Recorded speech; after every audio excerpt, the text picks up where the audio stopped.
नमस्कार दोस्तों। राजा का न्याय कहानी। किसी देश में काशी राज नाम के राजा राज करते थे। उनकी पत्नी का नाम करुणा था। उनका जन्म राजवंश में हुआ था। महल में सुख सुविधाओं का कोई अभाव न था। सेवा के लिए बहुत सी दास दासियाँ थीं। उनके चारों ओर सेवा के लिए बहुत सारी दासियाँ थीं।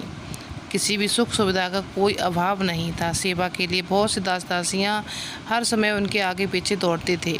उनके चारों ओर सुख ही सुख था। दुख क्या होता है इस बात को वो जानती ही नहीं थी। करुणा बहुत ही अधिक सुंदर थी। राजा उनसे अथाह प्रेम करते थे। उनके मुख से बात निकलने भर की देर थी कि उसके पूरा होने में देर नहीं लगती। दिसंबर का महीना था। कड़कड़ाती ठंड पड़ रही थी। एक दिन रानी ने करुणा नदी में स्नान करने का निश्चय किया। राजा ने आज्ञा दी, वरुणा की ओर जाने वाले सारे मार्ग रोक दिए जाएं, सभी घाट खाली कर दिए जाएं। आदेश होते ही सभी मार्ग रोक दिए गए और नदी के तट पर घाट पर कोई भी सब निर्जन हो गए। जो लोग घाटों के पास झोंपड़ियाँ बनाकर रह रहे थे वे भी उन्हें छोड़कर चले गए। अब वहाँ केवल पक्षियों की कलरव सुनाई दे रही थी। रानी अपनी सखियों के साथ घाट पर पहुंची। वरुणा नदी के तट पर उनका हास परिहास गूंजने लगा। उस समय पूर्व दिशा में सूर्य उग रहा था। रानी ने अपनी सखियों के साथ नदी की झिलमिल करती धारा में स्नान किया। पानी बहुत ठंडा था। ठंडे पानी में स्नान करने के कारण रानी बुरी तरह ठिठुर गई, थरथर कांपने लगी। कपकपाते होठों से उन्होंने कहा, मैं ठंड से मरी जा रही हूँ, जल्दी आग जलाओ, मेरे प्राण बचाओ। रानी की आज्ञा पाकर सखियाँ पास के जंगल से लकड़ियाँ लेने जाने लगीं। रानी ने कहा, इतनी दूर कहाँ जा रहे हो? देखो पास की फूस झोपड़ियाँ हैं, इसी में आग लगा दो, किसी तरह इस ठंड से छुटकारा मिले। यह सुनकर एक सखी ने कहा, महारानी ऐसा न करें, ये झोपड़ी न जाने किस गरीब की होगी, इसमें न जाने कौन यतीम ये सन्यासी रहता होगा। झोपड़ी के जलने से वो निराश्रय हो जाएगा। इस ठंड में वो बेचारा कहाँ जाएगा? दासी की बात सुनकर रानी को क्रोध आ गया। वो चिल्लाकर बोली, दूर हो जाओ, फूस की पुरानी झोपड़ी को तुम्हें इतनी चिंता है और मेरी कुछ भी नहीं है। मेरी आज्ञा का तुरंत पालन करो। रानी ने हट देखकर सब सखियों ने झोपड़ी में आग लगा दी।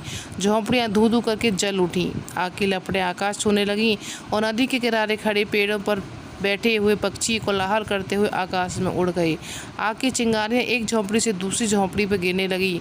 आग चारों ओर फैल गई। थोड़ी ही देर में घाट की सभी झोंपड़ियां जलकर राख हो गईं।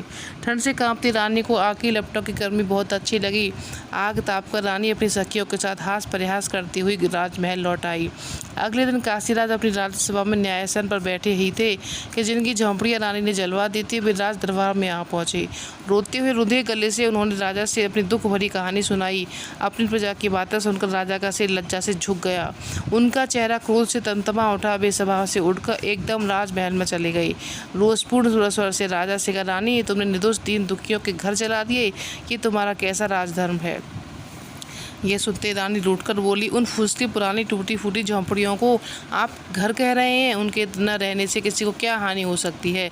अगर होगी भी तो क्या? कितनी? अपनी रानी के छठ से प्रमोद के लिए तो लोग न जाने कितना धन खर्च कर डालते हैं और आप घास फूस की झोंपड़ियों के लिए इतना क्रोध कर रहे हैं। राजा ने दासियों की रानी को सभी राजसी वस्त्र व आभूषण उतारने और भिखारन के कपड़े पहनाने को कहा। राजा की आज्ञा से दासियों ने महारानी के राजसी वस्त्र और आभूषण उतारकर एक भिखारन के कपड़े पहना दिए और रानी को राजमहल से बाहर ले जाकर राजा ने कहा, जाओ दीन होकर घर घर भीख मांगो। तुमने अपने एक क्षण के सुख के लिए जिन गरीब लोगों की झोंपड़ियों को जला दिया था, तुम्हें उन्हें बनवाना होगा। तुम्हें 1 वर्ष का समय देता हूँ। 1 वर्ष बाद तुम राजसभा में आना और सबको बताना कि दीन झोंपड़ी का क्या मूल्य है। रानी 1 वर्ष तक राजमहल से बाहर रही। गर्मी, सर्दी और वर्षा सहते हुए उन्होंने कठिन परिश्रम किया। तब जाकर पूरे 1 वर्ष में वे झोंपड़ियाँ बनकर तैयार हुईं। अब रानी को झोंपड़ी का वास्तविक मूल्य समझ में आ गया था। राजा उन्हें आदरपूर्वक महल में ले आए। धन्यवाद दोस्तों। आपको ये कहानी कैसी लगी नीचे कमेंट करके हमें ज़रूर बताइएगा। अगर आपको ये कहानी पसंद आई हो तो अपने दोस्तों के साथ ज़रूर शेयर करें और ऐसी ही प्यारी कहानी सुनने के लिए हमारे YouTube चैनल से जुड़े रहें।